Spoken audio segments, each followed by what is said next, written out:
Jason and I came up with this cool idea about just starting off the new year, which happy new year, everyone. It's good to be back 2025 with the HA webinar series. Thanks everybody for coming. Appreciate it. And we just we talk about the most powerful fundraising tools that you have. And for us, we say them a lot. So it's kind of obvious, but this is kind of our IP as well. But we talk to a lot of experts in the space. And what's interesting is a lot of the experts that we get the opportunity to meet and have on the podcast or have on the webinar and whatnot kind of agree with our approach. And so we're really excited to have this conversation once again at the beginning of the year, just to get you focused on the most powerful fundraising tools that you have at your ready right now. If you're a seasoned fundraiser, if you're a new fundraiser, we talk to a lot of new fundraisers all the time. And Jason coaches them and they go, where do we start? And so this is a really cool reminder. Once again, if you're a seasoned fundraising professional or if you're new on the journey, here are your most powerful fundraising tools that are right in front of you right now that you can use. So we're going to give you three of them, as a matter of fact, that you can take with you today. So really, really happy to be sharing this first thing in the year. My name's Trevor Nelson. It's my partner, Jason Ledlow. We're HGA Fundraising. We provide the most profitable auction items in fundraising. If this is your first time, thank you so much for coming. It's good to see you again. Or excuse me, thanks so much for coming. It's good to meet you. And if you've been here before, it's good to see you again. So appreciate it. I want to do some house cleaning real quick. Well, I think you need to just tell everybody that's been coming kind of what the new format is. Can we start with that? We're going to do it every 2 weeks. Yep. So we're going to do it every two weeks. Yeah. And we have made a change to the time zone. So we've always been 12 o'clock Central Time, and we're moving to 1 o'clock Central because we're trying to take some pressure off the folks on the West Coast and spread it out a little bit. So that way, basically we're from 10 a.m. to 2 p.m., wherever you happen to be at. So those are some new things we're trying out just for 25. We want to do that. And the reason is because we want to bring the quality up. We've always tried to have a quantity, having one every week, but you can imagine trying to do 50 a year. Mm-hmm. We really want to make sure that what we bring to you is going to be really good. That way you're getting some stuff out of it that you can take away. The other thing that we're going to do is we are going to give away $50,000 in trips this year. Every week we will be giving away a trip that you'll be able to use to raise money. And, awesome. We've done this in the past. We've done HJ Bucks, but Trevor and I just decided to make a commitment to do it this year. And actually, I want to just give a shout out to Ryan, because Ryan's one going, hey, why don't we give away a trip? Since we're only doing half the amount of episodes, let's give that way. So that's what we're doing. Love it. Love it. Yeah, great idea, Rhino. Thank you so much. So excited about that. State of the End and Win. We're going to give away that trip experience at the end of each webinar. The cadence will be every other week. But for the sake of getting and basically matching up with folks' guests' schedules, we're grabbing them when we can, and we're committed to have the greatest guests on that we can. Our next episode will be January 30th with David Rode. He is the author of Passion Isn't Enough. He is an expert in fundraising and expert in board development, board management. Everything board. So Jason and David and I are going to discuss that on January 30th. We did say that we're going to be on every other week. However, to make sure that we get the best guest possible, we will be on February 6th, which is the following week. We'll take a break after that.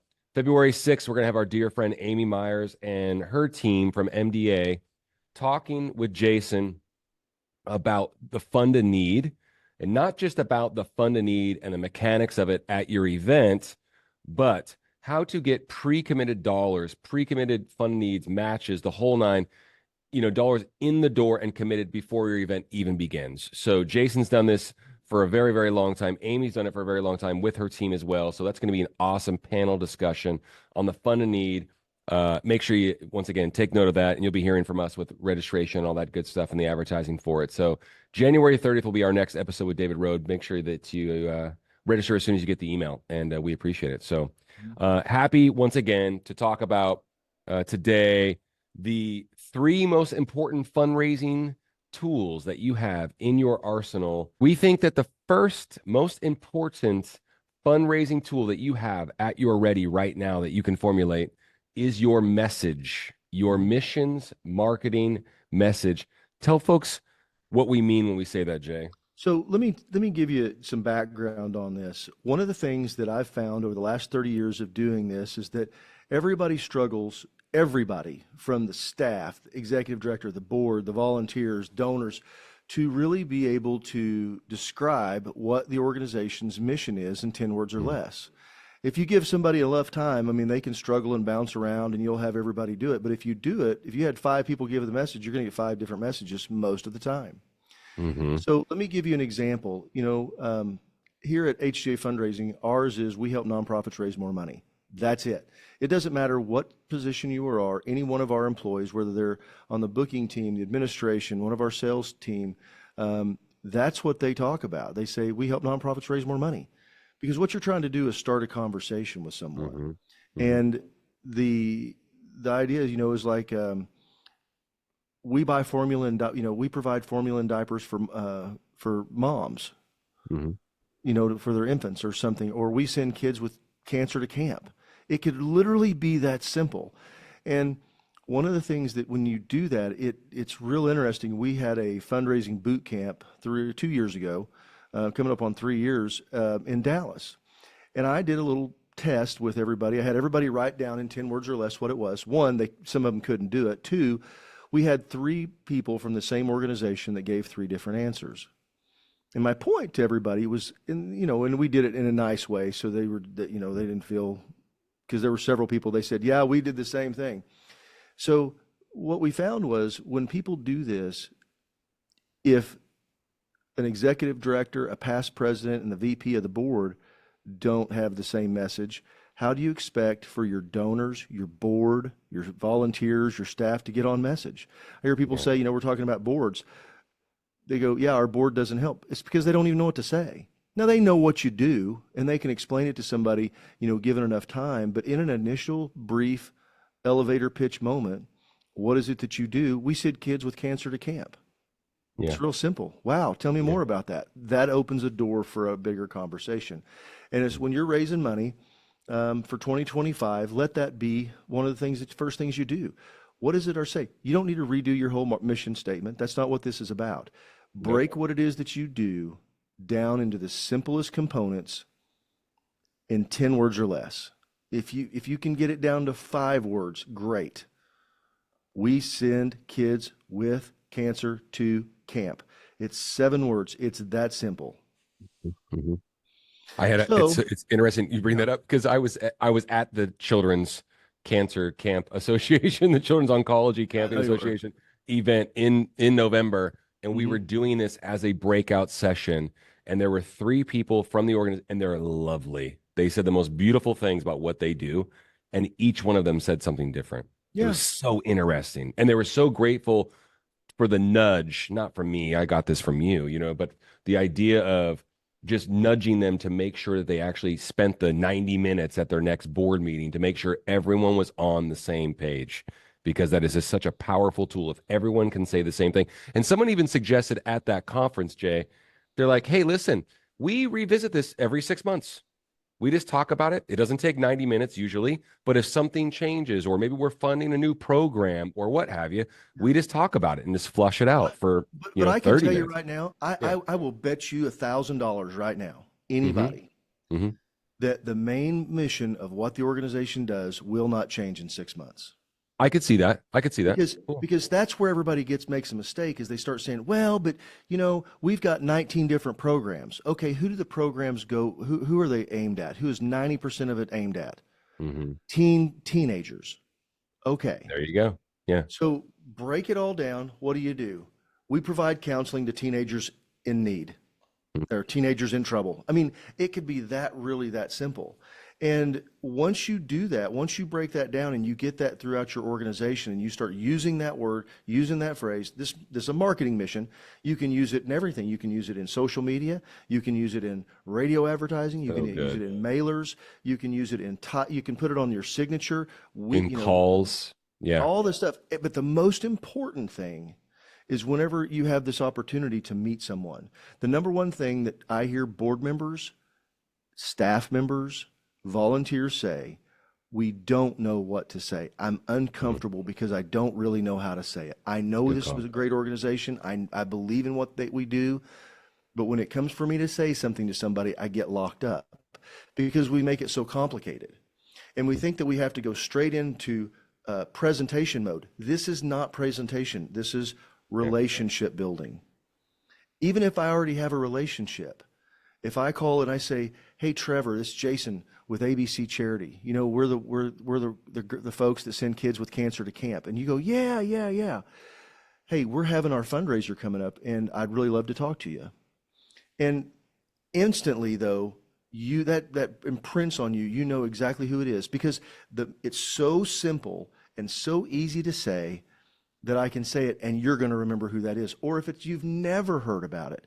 So let me give you an example. Whenever I meet somebody and they go, "Jason, what do you do for a living?" "I help nonprofits raise more money." Well, sometimes they go, "Yeah, Oh, okay, cool. that's Cool. cool." And then they go on, never say anything else. But sometimes they say, "Wow, that's really cool." Hmm. Well, how do you do that? Well, we provide the most profitable auction items in fundraising. We also do a webinar. We also have a podcast, and we do free coaching. And it brings up then they say, "Well, you know, I'm on the board." And all of a sudden, we start having a conversation, not me giving a presentation. Right. Okay. And I think that's where in fundraising, we're trying to get to the presentation so fast that we kind of blow past people. You know, you've Agreed. got about 9 seconds, 3 to 9 seconds, where people decide what's going to happen in that conversation.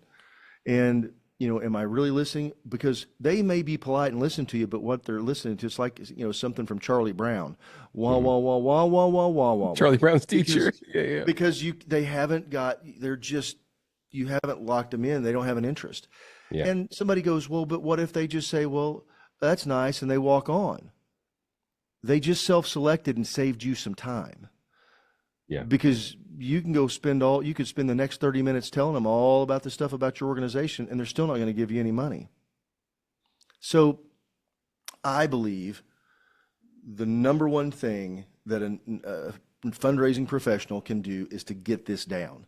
And this is really something for the executive director to be able to say, "We're going to bless this." And then the executive director, because they can go to the staff and say, "This is what we said. This is how we talk about ourselves." Now, you can do it as a group. I don't care how you come up with the words, but you can go to the board. This is our marketing statement. When somebody asks you about our organization, this is what you say. And I have yet, doing this exercise with hundreds of boards over the last 30, really probably this particular part, 10 years, I've never once had I've only gotten positive things back. I've had board members come up and go, "I've been on this board for 17 years and I've never been able to say it like this." Now, it wasn't Yeah. what I did. It wasn't because I gave them the words. It's because I encouraged them to look at Provided it a from that framework. standpoint and Yeah. do it. So that is absolutely, to me, is the number one thing that you can do for your organization, because you're going to get alignment. I, And once you I get alignment and everybody pulling the same way, yeah. everybody is. 'Cause I It's want the to give one message. more point. Yeah. And this is why that alignment and pulling the same way, it takes 4 people to overcome one person pulling in the opposite direction or just not pulling. 4 people. Yeah. The strength Um, of 4 people. Yeah. yeah, it does. So if you think about it, if we can get everybody going, so if everybody's got somebody on their board who's always digging their heels in, pulling the opposite direction, if we can get them pulling the same way, because something, even though they may say, "But we do so much more," it's okay. You can tell everybody more, you know, and Totally. Hey, anybody we've get done this in the everybody. past. We've done this in the past and we have time. If anyone wants to hop on right now and work through this with us, take us up on it. We have the time, you know? So we've done that Yeah, we've actually done and that. We've done an entire episode about this. It's good. yeah, and so if you do get on, we can do it. I mean, it takes literally, we show you how we can do this in about 5 minutes. So Yeah. if If somebody would anyone like to wants do to that for your hop on, organization, take a shot, we'd love to do it. no pressure. You don't have to show yourself in the camera or anything like that, but Jason will admit you and we can talk it through. So And why I'm just somebody's thinking, getting up the nerve, why somebody's deciding whether they want to raise their hand and do that.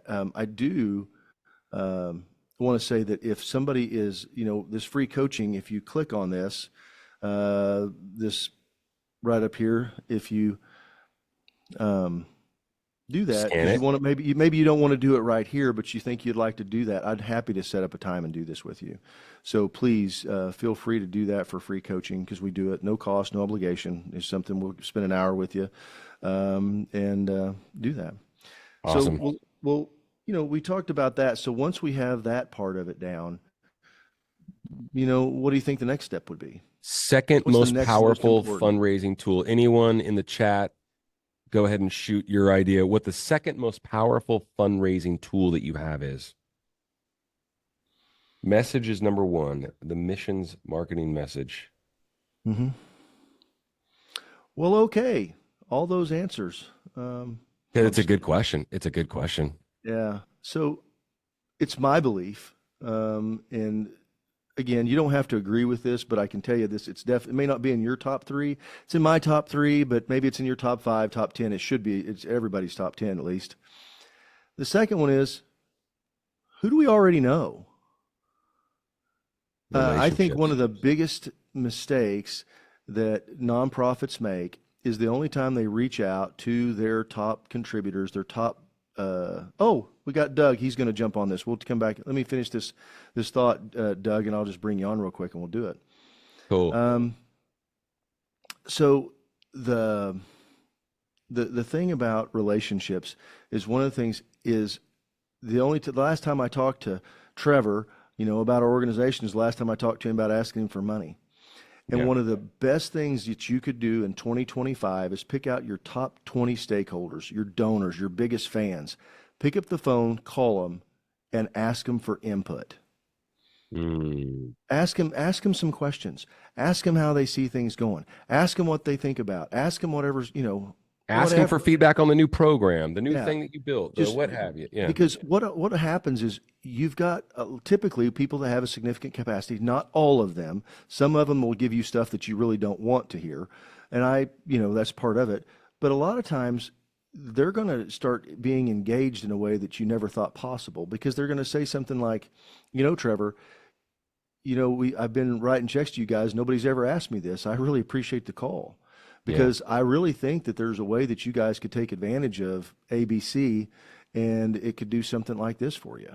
And in fact, I've kind of waited for somebody to call me and I've thought about saying it, but it just always I just never works out. But now that you're asking me, I really think this is the time to bring it up. And it's some kind of idea that comes out of nowhere. I So, love it. having that conversation with those people because they really, really do care about your mission Mm. because they're voting with their money, their wallets. Pick your They're top 20 investors. people, make a phone call, do Yep. one or two a day or one or two a week. You don't have to do it all at once and make it some big crazy thing because you're not going to get a hold of everybody all at the same time anyway. It never works that way. Don't do it through an email.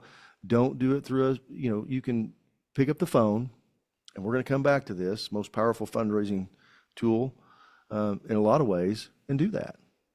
So Love it. that's what I think is the number two thing is reaching out to the people that we already know. Your So- relationships. It's who you know, not what you know. So you want to work through Yeah. Ken, go ahead and scan Well, that. Ken, well, no, yeah, that Ken, QR yeah. Oh, code. sorry. Go ahead, brother. Yeah. No, Scan Ken, the QR scan code. that QR code right there by Meeting. Jason's, Yeah. right there by his head, and And schedule I'll a tell you time this, to meet Ken. with Jay. Ken, Yeah. do me a favor. Don't do it before the 23rd of January. I'm not going to be available for the next 2 weeks or in kind of a weird type place. So for a couple of weeks. So please schedule it for after that, but absolutely 100%. Or meet with Trevor. You can still do that if you want. If you really want to do that before, do that as well. Hey, let's bring Doug on. So Cool. Doug, Hey, if you're Doug. doing, I'm going to let you talk.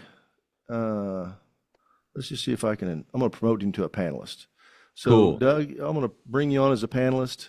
And we're going to And- work through this missions marketing message in 10 words or less for the Georgia Ovarian Cancer Alliance. What's up, Doug? Hey, Hey, man. Doug, Hey, happy New Year, guys.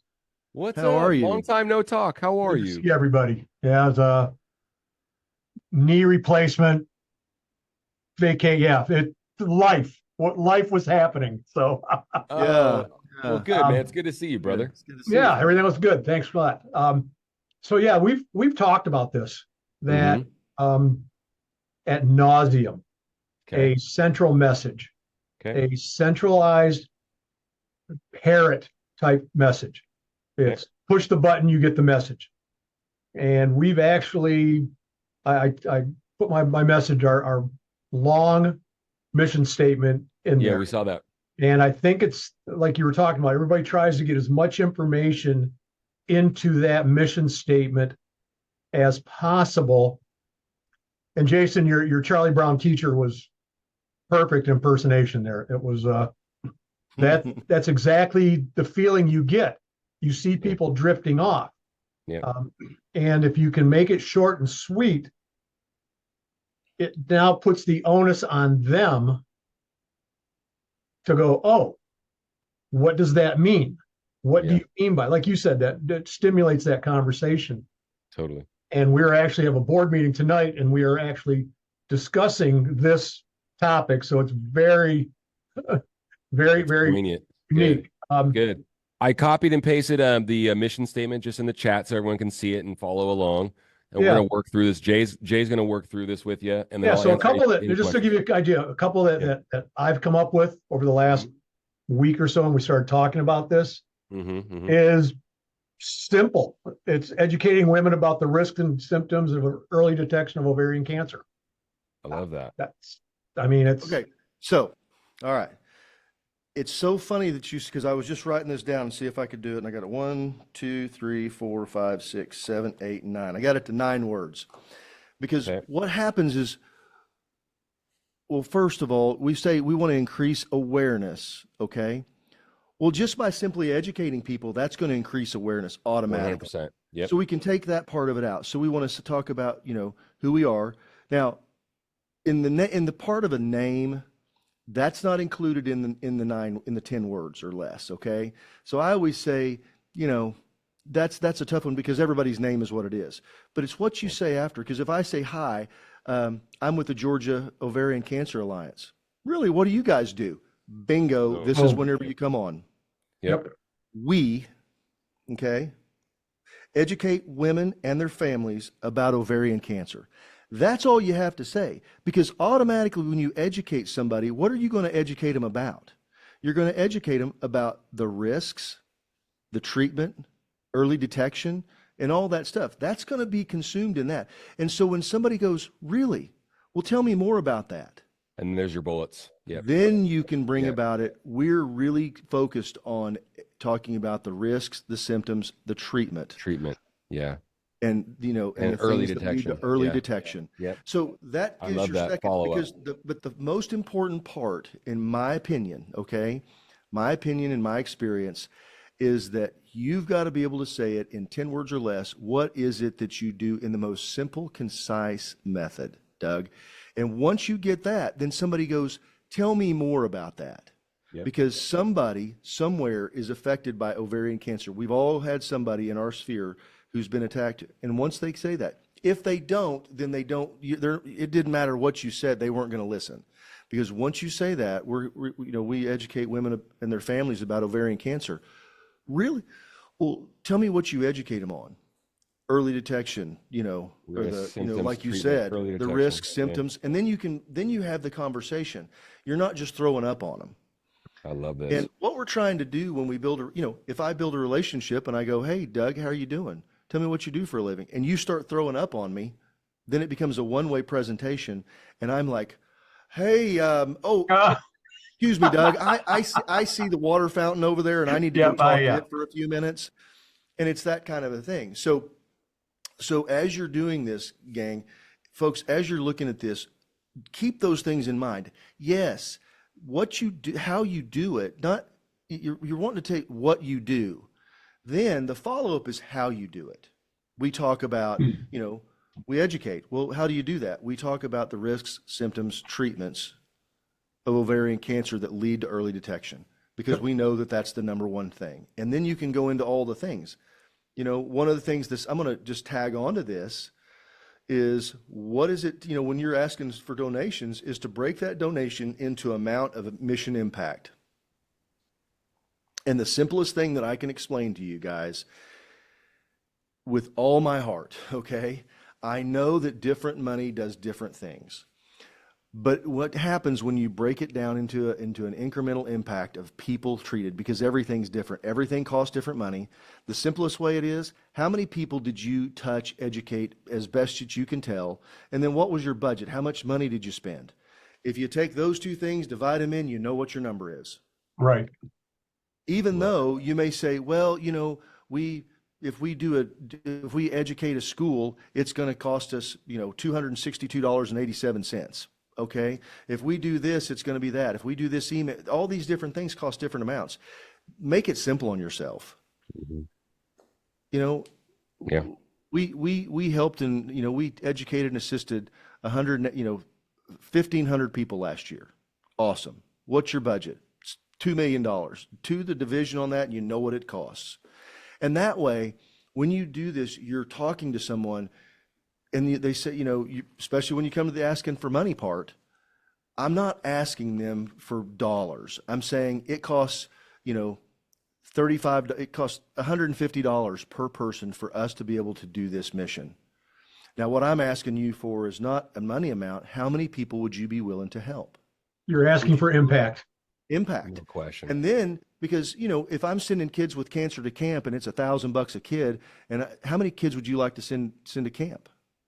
I'll send 10 kids, because they're not going to carry about the $10,000 they just gave, because they've obviously got that kind of capacity, but they are going to care about the 10 kids, and they're going to say, I sent 10 kids to camp. Because when somebody is investing, and that's what it is investing into your organization, they're looking for a return.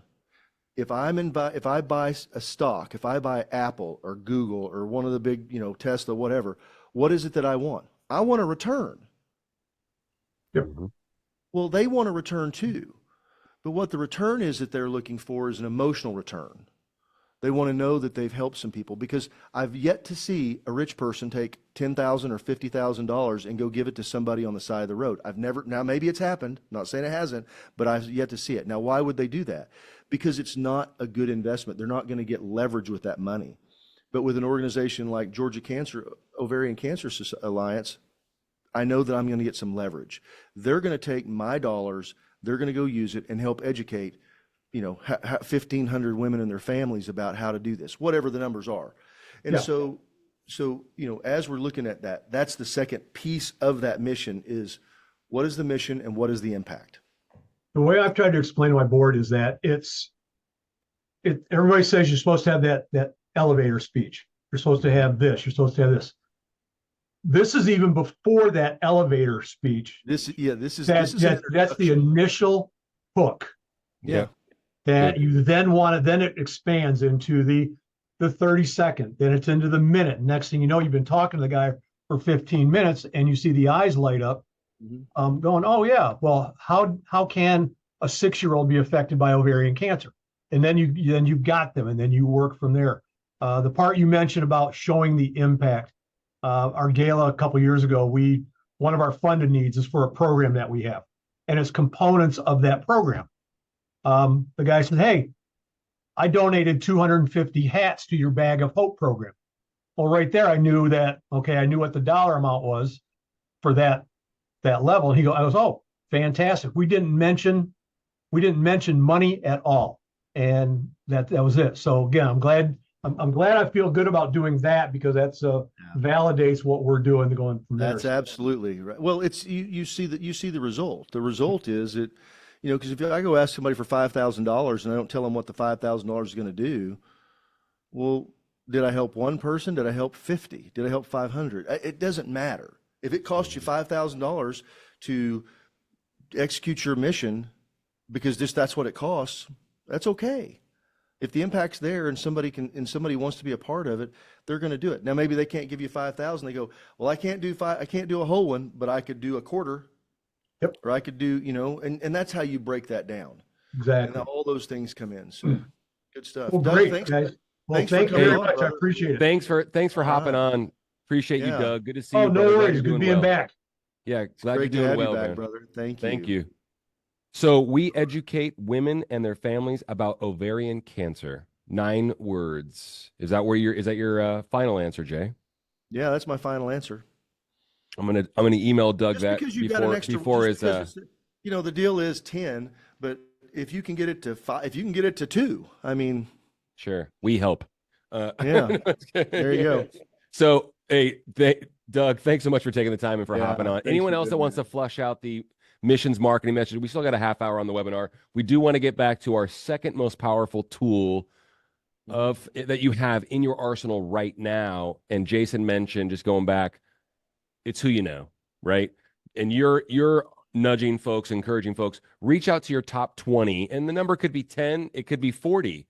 But you're saying 20. I love that number. It's digestible. You can call 2 people a day for the next 10 days. Your top 20 stakeholders, investors. We don't call them donors anymore because they have such a huge impact. They're a part of your organization. They're giving you that kind of money, right? And they're in that top 20. They've earned the right to And hear let me from tell you. you, if you've got a foundation, call the director of the foundation. Cool. All right. Far out. You Good, good, know, good. my point If is, anyone's stuck, find ask out, questions too right now. Ask questions find on out that. what, because I've had some people say, well, yeah, we get a $500,000 grant from this deal. I said, well, who gives you the grant? I said, call the director and just talk to him. Yeah. Not from the standpoint of looking for money, just say, I'm just looking for input. I'm looking for, what do you see going on? There's so much information whenever we just reach out. You could hear somebody like, I'll give you a great example. I was talking to a couple of people in the fundraising industry. We were talking last year, and we had a couple of months that were really tough. There were some months that, it was real tough as for everybody fundraising. And, the common denominator is it's an election year and everybody's sitting on their hands and holding back, and what it is. It doesn't, and the funny thing was, we were laughing, it's the same way every 4 years. We got talking about it. It's that way every 4 years. So once you kind of have that, then you can go and talk to people. They're worried about, well, who wins? What if this is? But the reality was, if you look back, it didn't really matter who won. It was just that there was just some kind of, it's like everybody says, well, we can play with the rule.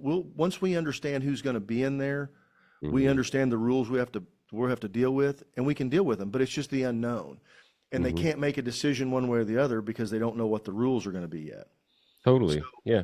And it's also very natural, and it happened, like you said, every 4 years. So, yeah. and so, it kind of took me, because Trevor will tell you, I was kind of like, man, hey, look, we're really seeing some folks struggle. What's going on? And, we're very optimistic, glass half full people. It's not like we weren't doing events and doing things, but we just really watch everything with a microscope. And we were not only seeing the amount of money they were raising with our trips go down, and the amount of trips go down. So, but all of a sudden it came back with a roar. And the reason is just because it's just the unknowns. So, but having those conversations, you never know what you're going to get. Like I said, there may be somebody who's been talking about it and like, I wish somebody would call me and talk to me. And I was talking to a executive director about this, and a new executive director. She'd been in about 6 months, and she made a couple of those calls, and she said, they told me that they had been given money for the last 10 years and nobody had ever called them. That's the worst. They'd called them. They would call them and say thank you, or they'd call them, but they never called them and just said, what do you think? Talk to us about what we're doing. Tell us, you've obviously been there. What is it that we're doing right? What do you think we could improve on? What could we do? And just by asking the question, they got this guy leaning in even more. And he said, well, I can tell you this, I'm going to up what I've been doing. Now, I'm not saying that's going to happen every time, and it's not a magic thing. You just call them and they're going to give you more money. But in this case, it did. Yeah. And I think the reason was because evidently this person's pretty philanthropic, and the people who reached out and created a relationship, who wanted to have a relationship other than just get a check, he appreciated that. That brings up another point that is often overlooked by folks in that position that haven't picked up the phone, or maybe haven't done it often enough, and haven't really focused on the fact that the most powerful fundraising tool is who you know, and the top stakeholders that you have in your relationships, quite frankly, right? Those philanthropic people give to multiple organizations. And if you're the one that does pick up the phone and ask for input because they've earned it, trust me, they have, obviously, and you're the only one that does that, they're gonna definitely have an affinity to give more to your organization as a result, right? You create that relationship with them, they're not going to forget that. You say this, it's like, people with that kind of affluence are smart about how they got it. They're smart about how they give it, and they're smart about how they keep it. Right? Or right? You're How they the get, yeah, triumvirate. totally. Yeah. And those people are smart about who approaches them and how they're approached. And we're bringing this up as a superpower that you have in fundraising, because we talk to so many folks that don't do it. We talk to so many, Yeah. folks that give that don't get those phone calls, and we have so many folks that we know that get the initial investment in their organization, but they don't follow up the proper way, and they don't get more, right? Because they just haven't Mm-hmm. created that relationship, and that happens with time, but it happens with effort. So Well, and yeah, I love I that. think one of the things that I would say is don't overthink it. Mm, This I had somebody say, "Well, how do you talk to the, I know this guy's worth $100 million. How do I talk to mhm. him?" I said, "Just like you're talking to me. Yeah, 'Cause yeah, he's just a person. yeah, He's very smart, been very successful. But I said, at the end of the day, he's just a person. He's just a man. She's just a woman, whoever it may be. yeah, yeah. They're just a person who, um, and it's so simple that you're going to know real quick, because whenever you pick up the phone and make that phone call, because the reason that you want to do that, because you never know when you may have to pick up that phone and make a phone call because you need something. Mm, And we've got a great friend. good She's a call, lovely lady. She just retired. Jan. Yeah. Jan Peary, YWCA OKC. And one of the things that she always talked about is building these relationships, talking to people, because when she called, people would take her call. And they would do it because she called them enough, not so much that they were like, "Oh, she's bugging me to death," but she didn't just call them to ask for money. And she would pick up the phone and call them and say, "Hey, we've got something come up, and I need some help." And they're like, "Yeah, what do you need?" But she had built the relationship so she could do that, have that call, because Yeah. we need something to happen.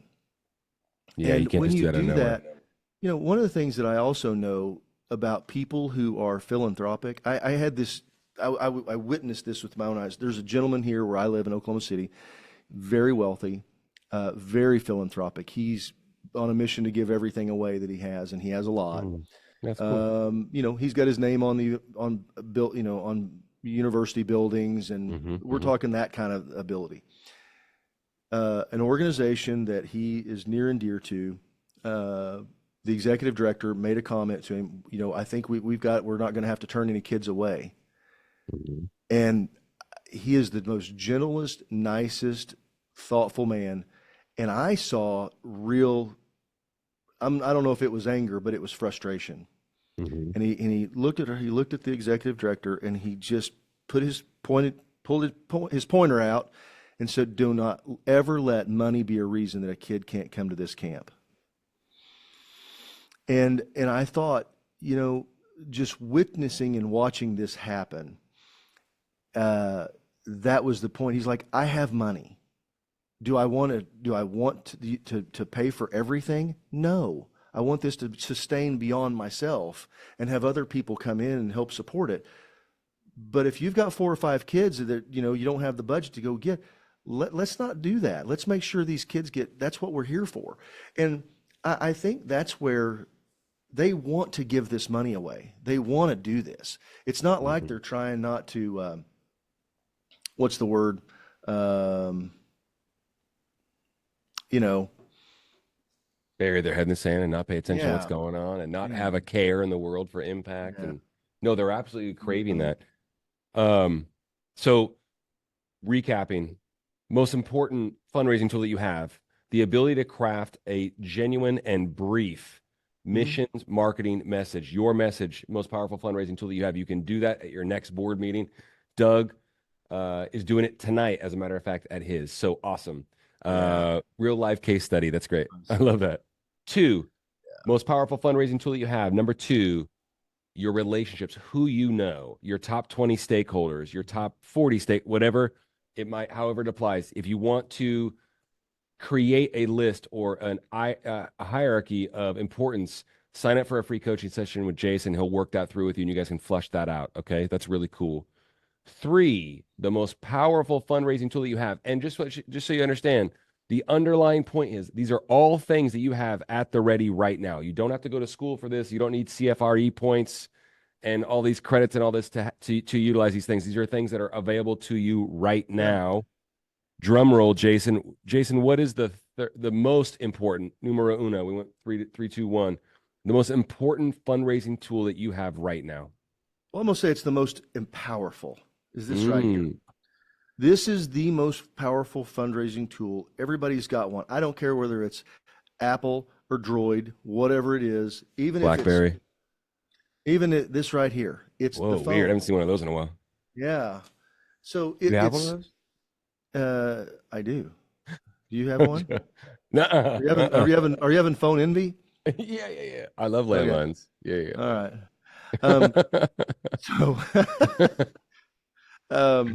I cannot emphasize enough how powerful this is. Number one,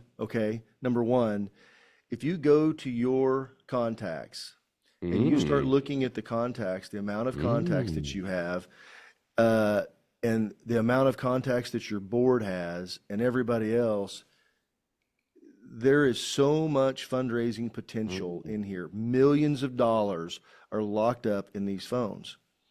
And so the way that you do that is a simple people exercise.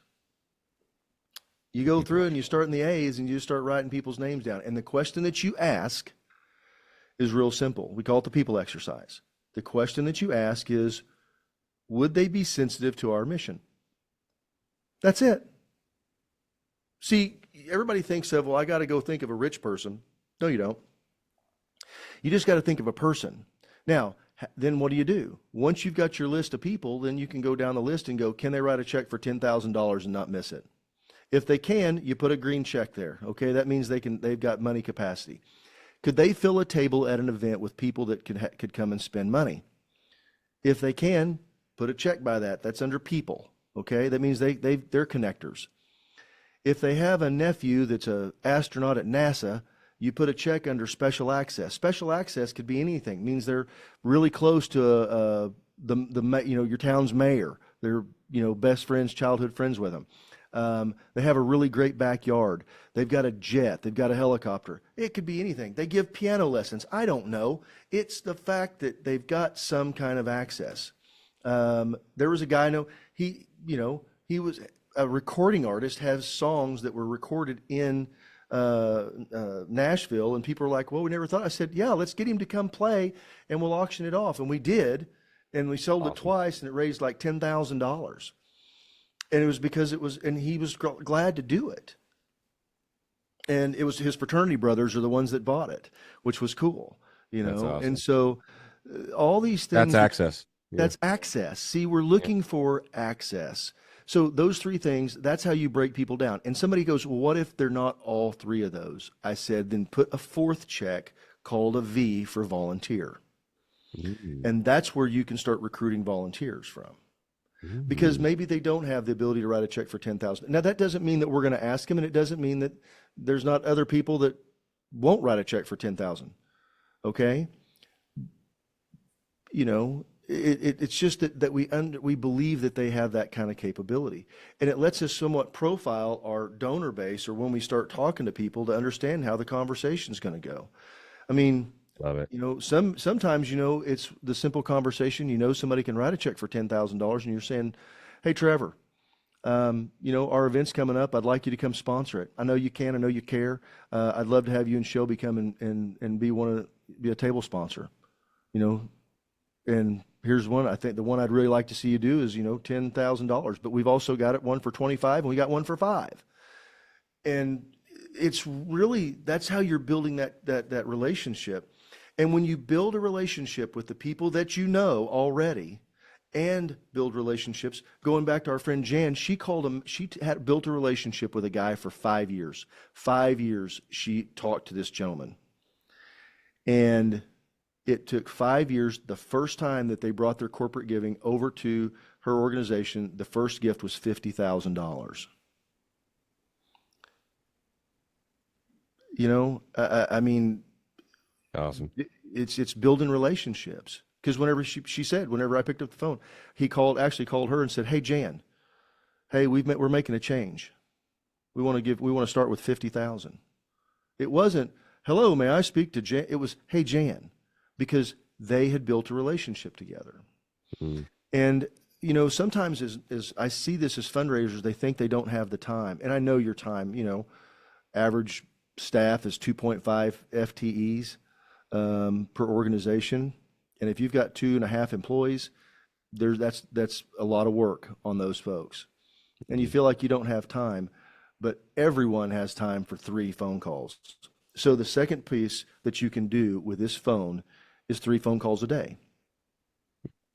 Somebody goes, "What do you mean 3 phone calls a day?" Everybody has time to make 3 phone calls a day. That phone call may be simply, "Hey, Trevor, I just wanted to reach out, give you a call, say thank you so much for all your support. Just checking in. If I can ever do anything for you, let me know. See ya." Click. Maybe shooting a text message. "Wanted to let you know this just happened. We had this breakthrough, such and such, so and so, and it was because of you're one of the partners that has helped make this happen. Thank you." We had a little Nellie got a transplant. I want to tell you about her story. I want to share her story with you and let you know it was because of you. Awesome. Doing that 3 calls a day. Everybody has time to make 3 phone calls a day. You can make the phone calls of gratitude. You can make the phone calls of asking to do something. Yeah. I can give you 2 examples real quick of what 3 phone calls can do. We have Sister Bridget. Sister Bridget needed to raise $150,000 for an elevator. She made 3 phone calls a day. She raised $150,000 to get an elevator in her school because it was multi-story, because that wasn't safe for the kids. Another gentleman, Ron, he's executive director of a Christian camp. The pool was gone. They could not have the pool. He made 3 phone calls a day, and in 3 months, he raised $300,000. $65,000 of it was in recurring annual gifts, Mm-hmm. and he raised enough money to replace the swimming pool because he made 3 phone calls a day. Did he talk to somebody and get somebody to do something every time he took all 3 calls? Nope. In fact, he said some days I'd go 3 days in a row and didn't get anything. Let's get in the weeds real quick. If he Yeah. made those phone calls and no one answered, would he follow up with a text message? Nope. Is that something Well, nope. yeah, he would. In fact, his deal, he would follow up with a text. And his deal was, and this is really interesting. We had somebody on the other day talked about leaving a detailed voicemail because the technology now is you don't have to listen to it. You can read it. Yeah. And if you can read it, a lot of power there. Yeah. you can, instead of saying, "Hey, give me a call back," you could say, "Hey, Trevor, I was calling to let you know X. Yeah. That little Nellie got her transplant, and it was because of you that happened. And just thank you so much." That's all you have to do. You don't have to have an ongoing conversation. It could be something longer. It could be a follow-up, a text message. We've seen all of those things happen. Maybe it's you're calling about sponsorships, and that's where you've transitioned your calls from gratitude to looking for sponsorships. Mm-hmm. Because you should be fundraising early and often, and for your events. And when you're making that phone call and you're doing that to say, we've got a goal this year to, before our event ever starts, you've been coming every year. I'd really like to see if we could get you up at a new level. But I'd love to have a chance to talk to you about it. Boom. Whatever that call is, but 3 phone calls a day, because it's consistency over time that yields the greatest result. What happens is we all get behind. We don't do 3 phone calls a day. We get behind. We try to do 30 a day, and it's impossible. That's a tough ask. Because as soon as you start, because I'm making 30 phone calls, then somebody's calling back, and then we're playing phone tag back and forth, and it just gets into this big old mess. But everybody can manage 3 outbound phone calls a day. So that's love it. That's that. I love it. And then, I'm gonna do go ahead. I got one. I was going to do a last call thing, for but questions. I want to do a call for questions. That's all I wanted to do. touched on this before. Yeah. I believe that you need to have, this is so powerful to use with planned gratitude. You don't know what to say? Say thank you. 2025, you need to start thanking people right now. And when I say planned gratitude, let's just say that your deal was 6 months ago and you haven't done this. Doesn't matter. This is the time to do it. Take every one of your donors, break it down into, there's several ways you can break it down, because you need to thank people 7 times. But if you're the executive director, president of the board, maybe you're going to call the top 20. Mm-hmm. Okay. If the next 20 is going to go to the executive director, the next one's, his group is going to have somebody from the board call them. The next group is going to have somebody from the staff. Mm-hmm. And then maybe, if it was donations of $100 or less or something like that, you're going to send them an email or a text message. All that can be done, again, doesn't have to be all done at once. It can be done over time and consistently. Mm-hmm. And when you do that, you are going to break new records. You're going to have breakthroughs with relationships that you've never had before, because everybody, and this is what I hear on almost a daily basis from people that are donors. The only time I ever get a phone call is when they need a check. Ask me for money. Yep. Literally sat with a guy. We were sitting there. He had a phone call. He showed me his phone and he goes, let's see how much they're going to ask for. And sure enough, they were asking for money. Now, he was frustrated, but he still gave. So don't feel bad about if you need to ask for money, do it. Okay. Because if you don't ask, the answer is automatically no. So. Love it. 2 key pieces of house cleaning. Doug, thank you so much. We love Jordan. Awesome. Appreciate the feedback. Ken, I'm going to reach out to you via email, brother, and I'm going to give you a link to sign up for a coaching session with Jason. So no worries there. Thanks so much for even taking the time to join on your phone. Appreciate that, because you can listen to this webinar mobilely. So appreciate you, bro. It's awesome. And the last call for questions. Any questions about any of the triumvirate of the most powerful fundraising tools that you have? Hit us with it. Hit Jason with it. And maybe a question arises later when you're on the treadmill or something like that, and the blood's flowing. You're like, oh, I forgot to ask Jay this question. Sign up for a free coaching session. Our time is free, and you'll be able to. And you spend can time. email if it's not something that you've got. That just feel free to send an email. It's Jason That's at easy. hjfundraising.com, Trevor at hjfundraising.com. Hit us up. We love this stuff. This is literally we do it every day and love every second of it. So. Don't feel like you're doing it. And if I don't know, I will tell you I don't know. I'm real quick to say, well, I have experience with this, or this is an opinion. And if I don't know, but we have an incredible, we touched 2,000 events this year, and all that knowledge, all those people that we have relationships with is yours. And what we know is what we want to share with you. So Love that. Feel free to do that. Love that. Good stuff. And new year, new prizes, new giveaways at the end of every webinar. And let's do it now. What do you say? You ready to do it? You got a winner? Do you have a winner, by the way? I actually do. If you stay till the end, you qualify to win. So you have to be here. Not only register, but you have to be here. Let me go to my old share screen, and here we go. Who is it, brother? Our winner is, I got it pulled up because I pulled it up on the deal. Kylie Adams. Kylie Adams. Hey, Kylie. So, Kylie, I want you to look at this. Everybody take a look at the board. You can rent a Costa Rica all-inclusive for 2, Kentucky bourbon for 2, Caribbean all-inclusive, golden ticket for 2, Cabo all-inclusive. So some really awesome trips. So go ahead and touch that spin button up there. And you can spin it with your eyes. You can touch the screen and spin it. Oh, she already did it. Okay, great. Awesome. This is fun. All right. The Kentucky bourbon. You want a Kentucky bourbon tour for 2, and that you can use at your next event. Heck the best-selling domestic item that we have had for the last number of years. Yep. What a fun. So, there's going to be some fundraiser. bourbon lover at your event that's going to like to bid on $22.95 is what we charge for that, by the way. So that's a pretty hot deal. Great trip. Awesome. Kylie, we appreciate it. Oh, it's been a popular one. Oh, good. That's awesome. Good. Well, there's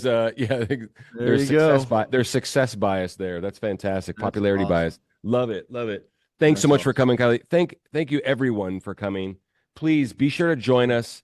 You'll get the emails and the alerts, and we're check us out on LinkedIn, everybody. If you don't mind, you're going to get all the alerts for the webinar, all the different content and what have you that we're putting out.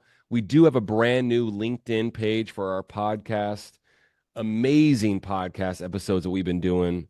in recent memory, and we have some great ones coming out this year as well. But give us some love on LinkedIn. Go to Hey Nonprofits Raise More Money. Give us a follow there if you don't mind. There's some awesome content out there, and we're just hitting the lottery with guests and content. Would you please do this one more thing for us? Would you please share this? We're going to send the recording over. I think you get it tomorrow. We have a lot of favors tomorrow. You'll get to connect with that. Would you share that with another nonprofit professional that could, use to hear this? Somebody within your team or somebody else would be great. Awesome.